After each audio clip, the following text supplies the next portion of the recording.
L'idée est venue en fait, d'une d'une observation en fait des sites de rencontres classiques. On s'est aperçu en fait que sur des sites de rencontres de l'époque, parce que Glidden va bientôt avoir 10 ans, donc à Ouais. l'époque, avant le lancement de Glidden, sur les sites de rencontres type Mythique pour célibataires, en fait 30% des gens qui s'inscrivaient sur cette plateforme Venaient avoir une aventure en fait. en fait étaient mariés et donc Ouais. mentaient aux gens en face qui eux recherchaient Donc l'amour. il y avait un marché. Il y avait un marché pour l'infidélité. Exactement. En fait, il y avait l'idée de prendre ces 30% de gens et de leur donner finalement une plateforme spécialisée qui leur apporterait donc tous leurs besoins de sécurité, d'anonymat. Alors aujourd'hui, vous avez 4 millions de membres de gens donc qui viennent ici clairement pour une aventure. On a passé la barre des 5 millions, 5 millions. récemment. Ouais.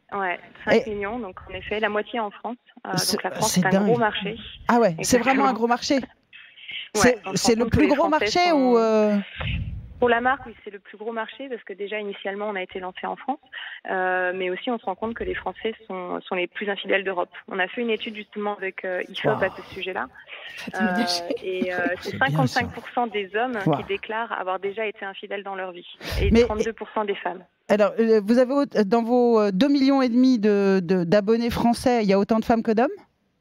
Non, à l'inscription, on remarque qu'il y a toujours un petit peu plus d'hommes que de femmes. Nous, vu qu'on est pensé par des femmes, on arrive quand même à avoir un ratio assez équilibré au niveau des femmes. Ouais. Mais on va avoir 60% d'hommes, 40% de femmes à l'inscription. Ouais. Est-ce que les femmes trompent pour la même raison que les hommes ? Les raisons sont différentes. Après, ce sont les mêmes, mais pas dans le même ordre en fait. Les hommes vont plutôt expliquer que c'est justement le manque de sexualité, le manque d'intimité, et les femmes, ça va être plus le manque d'attention pour se sentir désiré, briser la routine. Vous voyez, c'est plus psychologique au niveau. C'est un peu cliché, mais ça reste vrai. Est-ce que les couples se séparent ? Est-ce que vous avez le sentiment qu'avec Glidden, ceux qui profitent de vos services se séparent beaucoup ?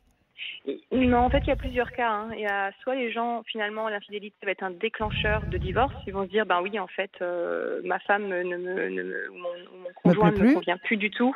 Ou alors, au contraire, ça va renforcer le couple. C'est assez étrange, mais on remarque tout à fait que les gens... C'est quoi la proportion, Solène, de couples renforcés ? On n'a pas cette statistique exacte, mais dans les témoignages qu'on reçoit, c'est plus de la moitié de sûr.